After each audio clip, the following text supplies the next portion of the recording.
Welcome back to another new video in SD Bio, Life with Life Science.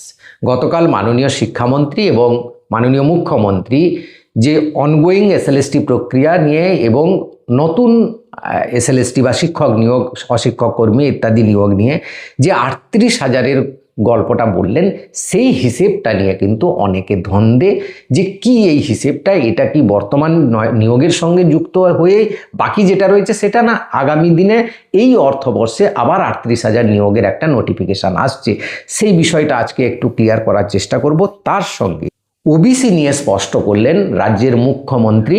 তিনি জানিয়ে দিলেন যে ongoing প্রসেসে ওবিসি কত হতে যাচ্ছে, আগামী দিনে নতুন নিয়োগে এলে তার ক্ষেত্রে কত হয়ে যাচ্ছে, তার মন্তব্যটা সরাসরি ভিডিওতে শোনাবো এবং কি বলেছেন সেটা আমাদের ধারণা ক্লিয়ার হবে। তার সঙ্গে সবচেয়ে বেশি গুরুত্বপূর্ণ আমার কাছে যেটা, যে এসসি এসটি নিয়ে গত ২৭শে জুলাই একটা সুপ্রিম কোর্টের রায় বেরিয়েছে, যেটা কিন্তু সারা ভারতবর্ষের বিভিন্ন সংবাদ মাধ্যমে চর্চার বিষয়, কিন্তু বাংলার মাধ্যমে একটাও এখনো সেই নিয়ে কোনো খবর দেয়নি, যেটা খুব গুরুত্বপূর্ণ, যে এসটির রিজার্ভেশন কোটা কিন্তু পাল্টে যেতে চলেছে এবং নতুন নিয়ম আসতে চলেছে। সুপ্রিম কোর্টের ৭জন বিচারপতির একটা ডিভিশন বেঞ্চের এই যে রায় দিয়েছেন, সেটা কিন্তু সেই বিষয়টাও আজকে তুলে ধরবো। তাই ভিডিওটা অবশ্যই শেষ পর্যন্ত দেখো, ভালো লাগলে লাইক করে বন্ধুদের শেয়ার করে দিও, চ্যানেলে নতুন হলে চ্যানেলটা সাবস্ক্রাইব করে নিও।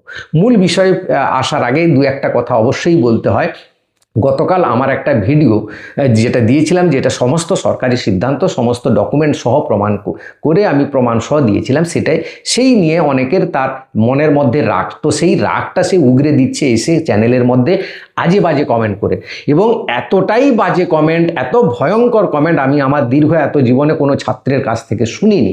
এবং এরা নাকি ভবিষ্যতে শিক্ষক হবে বলে দাবি করে এবং পরীক্ষা টরীক্ষা দিচ্ছে। তো এরা যে শিক্ষক হতে পারবে না সেটা তো সবাই বুঝতেই পারে তার কমেন্ট দেখে। আর ভুলবশত সরকারি কোনো ভুল সিদ্ধান্তে যদি হয়েও যায় শিক্ষক, এরা যে শিক্ষক সমাজকে কুলসিত করবে, যেমন মাঝে মাঝে সংবাদ মাধ্যমে বেরোয় অমুক শিক্ষকের অমুক ঘটনা, সেই যে পুরো শিক্ষক সমাজ কুলসিত হয়, এরা যে তারই দরের লোক এটা কিন্তু স্পষ্ট বোঝা যায়। তাই এদেরকে অনুরোধ করব, দয়া করে আপনারা এই চ্যানেলে আসবেন না, দেখবেন না, আপনার যেটা ভালো লাগে সেখানে দেখবেন। এবং এটা কারা ইনসিস্ট করে জানি, আমি ছাতার মতো গজিয়ে ওঠা কয়েকটা যে রয়েছে নতুন চ্যানেল বা কয়েকটা যে কোচিং সেন্টার, তাদেরই সঙ্গে এদের যোগাযোগ রয়েছে মনে হয়, তবে সবার ক্ষেত্রে আমি বলছি না, দু একটা চ্যানেল এরকম রয়েছে। তো তাদের সঙ্গে থাকুন, আপনার যেখানে ভালো লাগে থাকুন, এই চ্যানেলে অন্তত আসবেন না আপনারা। এবং এসে এই চ্যানেলে নিজের পারিবারিক পরিচয়টা এখানে প্রকাশ করে যাবেন না, তাতে সমাজ মাধ্যম আপনাকে ভালো চোখে দেখবে না। কিন্তু যাই হোক, প্রত্যেকটা প্রমাণ সহ আমি কিন্তু বলার চেষ্টা করি এবং সবার যাতে উপকার হয়, সবাই খবর হয়। তো কারোর হয়তো জানা আছে সে দেখবে না, যার জানা নেই সে দেখবে, তো সবার জন্য তো আমি বলছি না, তো যার জন্য বলছিস তার জন্য এই ভিডিওটা। তো যাই হোক, এই যে প্রথমে যেটা আসি মানে ৩৮,০০০ নিয়োগ নিয়ে, যে নতুন নিয়োগ হবে ৩৮,০০০ মুখ্যমন্ত্রী বললেন, সেই সংখ্যাটার সঙ্গে মিলছে না কোনো মতে। ৬,০০০ হয়ে গেছে ইন্টারভিউ, ৬,০০০ বাকি আছে। সেটা প্রাইমারির ক্ষেত্রে বলছেন না, এসএলএসটিও ধরে নিলাম, এসএলএসটি 11-12, কারণ কথাটা উঠেছেই এসএলএসটি নিয়োগ নিয়ে, এবং শিক্ষামন্ত্রীও তাই কথাটা তুলেছিলেন এবং তারই কথা ধরেই তিনি মাননীয় মুখ্যমন্ত্রী কিন্তু সেই কথাটা বললেন। অর্থাৎ এসএলএসটি একাদশ দ্বাদশের কথা হচ্ছে, ১২,০০০ নিয়োগ সম্পন্ন হয়ে যাবে ৩১শে আগস্টের মধ্যে, হয়তো হয়ে যাবে। কিন্তু বাকি যে নিয়োগগুলোর কথা, নবম দশম নিয়ে যেটা আমরা সবচেয়ে চিন্তিত, সেটা নিয়ে কোনো কথা নেই, শুধু একটি নোটিফিকেশান যে ভেরিফিকেশান শুরু হচ্ছে। এবং সেই ভেরিফিকেশান আমি যা দেখলাম আমার চ্যানেলে কমেন্ট, বোধহয় ৭ সেপ্টেম্বর পর্যন্ত ভেরিফিকেশান চলছে। তাহলে সেই ৭ই সেপ্টেম্বর, তারপরে আরও ২ মাস হয়তো চলবে বা ১ মাস তো অন্তত চলবে ইন্টারভিউ, তারপরে আবার পিভিআর ভেরিফিকেশান, মেডিকেল ভেরিফিকেশান, এই করতে তো ১ মাস আরও সময় লাগবে। মানে অক্টোবর নভেম্বর পর্যন্ত, অর্থাৎ 31 ডিসেম্বর পর্যন্ত বোধহয় এগোচ্ছে আমার যা মনে হচ্ছে, এদের যে ধীর প্রসেসে এগোচ্ছে। কিন্তু মুখে বলছেন জোর কদমে হচ্ছে, কিন্তু কাজের ক্ষেত্রে দেখা যাচ্ছে কোনো কিছুই কিন্তু জোর কদমে হচ্ছে না, বা সেরকম নোটিফিকেশান। অন্তত একটা শিডিউল দিয়ে দিন যে অমুক তারিখ থেকে এত তারিখ পর্যন্ত ভেরিফিকেশান হবে, তারপরে অমুক তারিখ থেকে এত তারিখ পর্যন্ত ইন্টারভিউ হবে। এই বা একাদশ দ্বাদশের কাউন্সেলিং সম্পর্কে একটা নোটিফিকেশান দেওয়া উচিত, সেটা কিন্তু দিচ্ছেন না। যার ফলে নবম দশমটাও কি হবে, কবে হবে, সেটা নিয়েও দ্বন্দ্ব হচ্ছে। একাদশ দ্বাদশের প্রক্রিয়াটাও একটু এগোলে হয়তো আমরা শিওর হয়ে যেতাম। তাই এই জায়গাটা কিন্তু খটকা লাগছে। এবার হচ্ছে ওবিসি নিয়ে কিন্তু মুখ্যমন্ত্রী একটা স্পষ্ট ধারণা দিয়ে দিলেন যে আমাদের এই বর্তমান যে নিয়োগগুলো চলছে সেইগুলো নিয়েই আমাদের শিক্ষামন্ত্রীও বলেছিলেন যে এই নিয়োগটা হবে সুপ্রিম কোর্টের নির্দেশ মেনে, এসএসসির যে রুল জারি করেছে তার নিয়ম মেনে এবং সরকারের মানবিক দৃষ্টিভঙ্গি সমস্ত কিছু দিক দিয়ে দেখে কিন্তু এই নিয়োগটা হবে। এবং সেই যে ওবিসির কেসে যে সরকারি রুল এসএসসির রুল জারি করেছে সেটা কিন্তু 17% ধরে করা আছে, তো সেই নিয়ম ধরেই হবে বলে আশা করা যাচ্ছে। কারণ মুখ্যমন্ত্রী স্পষ্ট বললেন আমরা যে ওবিসি নিয়ে সমস্ত সিদ্ধান্ত নিয়ে ফেলেছি এবং আমরা আগামী দিনে এই ওবিসি নিয়ে বা নিয়ে কোনো ঝুট ঝামেলা হবে না, কেউ কোর্ট কাছারিতে করতে পারবে না, এই কথাটা স্পষ্ট ইঙ্গিত দিলেন। আপনারা শুনে নিন। আগে যে ওবিসির ভুল নীতি ছিল সেখান থেকেও আমরা বেরিয়ে এসেছি। আমরা বিধানসভাতে আইন করেছি এবং সুপ্রিম কোর্ট থেকেও এক্সিট নিয়েছি। তাই আগামী দিনে নিয়োগের ক্ষেত্রে কোনো সমস্যা থাকবে না। অর্থাৎ তিনি বলতে চাইলেন যে আগামী দিনে আমাদের সমস্ত নিয়োগ হবে 7% ধরে এবং নিয়ে আইন টাইন সমস্ত তৈরি হয়ে গেছে, তাই আর এখানে কোর্ট কাচারি হওয়ার কোনো সম্ভাবনা নেই। কিন্তু বর্তমান নিয়োগটা যে কত নিয়োগ 17% নিয়ে সেটা কিন্তু বলেনি, তো বোঝা যাচ্ছে এটা যে যার রুল জারি করেছে যে কমিশন সেই রুল ধরেই হবে আশা করা যায়।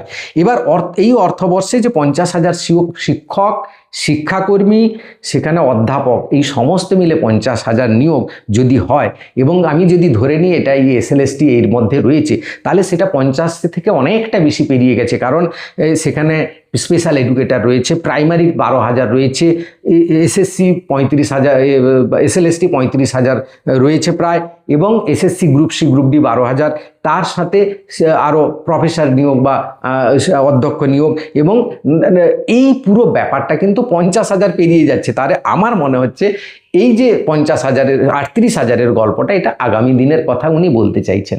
তাহলে আগামী দিনে 38,000 এই অর্থবর্ষে নোটিফিকেশান হবে, সেটা যদি আমি ধরেই নিলাম ম্যাক্সিমাম মেরে কেটে 31 ডিসেম্বর পর্যন্ত যদি হয়, তাহলে 31 ডিসেম্বরের পরে জানুয়ারি বা এই বয়সে একটা নোটিফিকেশান হবে 2027-এর 31 মার্চের মধ্যে। সেটা বোঝা যাচ্ছে একটা নতুন নিয়োগের একটা নোটিফিকেশান হবে। সেটা এর আগেও শিক্ষামন্ত্রী বলেছেন যে এই কথাটা বারবার ইঙ্গিত দিয়েছেন এবং মুখ্যমন্ত্রীও বললেন, তো এই ব্যাপারটা কিন্তু বোঝা যাচ্ছে। তো আমরা কিন্তু পড়াশোনা করব, কিন্তু কোনো কোচিং সেন্টারে এখনই ভর্তি হয়ে যাওয়ার আমার মনে হয় দরকার নেই। সেলফ স্টাডিটা সবচেয়ে বড় ব্যাপার, যে যার ইচ্ছে হবে সে ভর্তি হবে। আর একটা কথা বলেছিলেন গতকাল, যে পরশুদিন, যেটা হচ্ছে 1 লক্ষ নতুন পুলিশ নিয়োগ করার এগোচ্ছি এবং বর্তমানে এই অর্থবর্ষে 47,000 মধ্যে 20,000 অনগোয়িংয়ে রয়েছে। তাহলে 20,000 বাদ দিলে একটা বাকি সংখ্যাটা কিন্তু এই বছর এই আর্থিক বছরে নিয়োগ হওয়ার একটা সম্ভাবনা রয়েছে। এই 47,000 নিয়োগ 20,000 ধরে এগোতে চাইছে রাজ্য সরকার এই অর্থবর্ষে।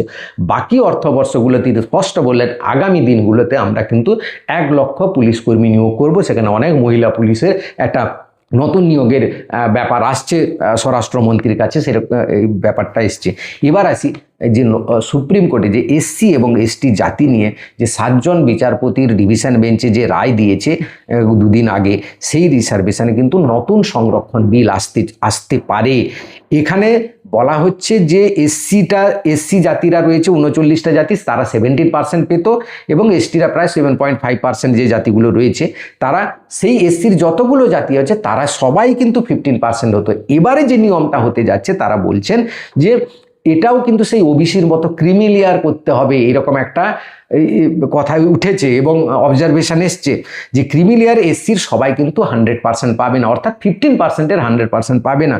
ধরুন এসসিতে 39টা জাতির মধ্যে এক্স জাতি 5% পেল, বি জাতি 2%, 3 জাতি 3%, 6 জাতি 7%, এরকম করে প্রত্যেকটা জাতি ভিত্তিক করে কিন্তু পার্সেন্টেজ বা ক্রিমি লেয়ার করে দিতে হবে এবং এসটির ক্ষেত্রেও সেরকম।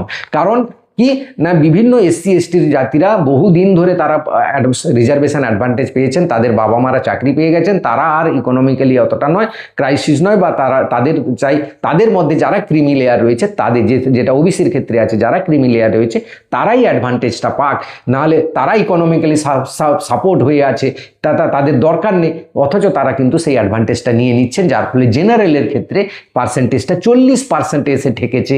যে মানে সবগুলো নিয়ে যদি দেখা যায় প্রায় কাছাকাছি 40% মতো অ্যাডভান্টেজ পাচ্ছে, যেখানে জনজাতির সংখ্যা অনেকটা বেশি এসসি এসটি ওবিসির থেকে। তাই এসটির ক্ষেত্রেও কিন্তু এরকম একটা ভাবনা হওয়ার সম্ভাবনা রয়েছে এইরকম। এবং এখানে বলা হচ্ছে কোনো একটা জাতিকে 100% সংরক্ষণ দেওয়া যাবে না। মনে করুন আমাদের পশ্চিমবঙ্গে মতুয়া জাতিকে এই সরকার এসছে 100% মানে এসসিতে ঢুকিয়ে দেওয়া, এসসি মধ্যে 15% পেল, কিন্তু না, সেটা করা যাবে না, যে মতুয়াকে 15-এর মধ্যে 5% দিতে হবে। এরকম রাজ্যকে ডিসিশন নিতে হবে এবং সেই রাজ্যপাল এবং রাজ্যের রাষ্ট্রপতির সঙ্গে আলোচনা করে তবেই কিন্তু করবে, এবং যথেষ্ট সার্ভে রিপোর্ট, স্ট্রং পয়েন্ট থাকতে হবে, তবেই পারমিশন দেবে। এবং আরও একটি কথা বলা হচ্ছে, যেটা সবচেয়ে গুরুত্বপূর্ণ, দেখাচ্ছি নিউজটা, টাইমস অফ ইন্ডিয়া থেকে বেরিয়েছে, দেখো, limiting the power of National Commission of schedule Caste NCSC, অর্থাৎ ন্যাশনাল কমিশন যারা করে তারা, Supreme Court has held that the recommendatory and advisory body does not have the authority to pass an adjudicatory order. অর্থাৎ এই NCSC যারা national authority রয়েছে বা commission রয়েছে শিডিউল কাস্ট সিভিল ট্রাইবের জন্য, তাদের অথরিটি নেই একজনকে ঘোষণা করার যে এই সিভিল কাস্টের এই অ্যাডভান্টেজ পাবে। হ্যাঁ, তো তাদের কিন্তু পাওয়ারটা কমিয়ে দেওয়া হলো। এবং Supreme Court curbs the power of SC panel that says it's cannot pass adjudicatory order. এবার সুপ্রিম কোর্ট, আরেকটা নিউজ দেখো, Supreme Court junks review plea against verdict on loss of schedule caste status upon the religious conversion. তো জাতি অনুযায়ী সবাই সমান advantage পাবে না, এই জায়গাটা ভবিষ্যতে কিন্তু আলোচনার বিষয় হতে যাচ্ছে। আশা করি ভিডিওটা ভালো লাগলে লাইক করে সবাইকে শেয়ার করে দিও। Thank you for watching.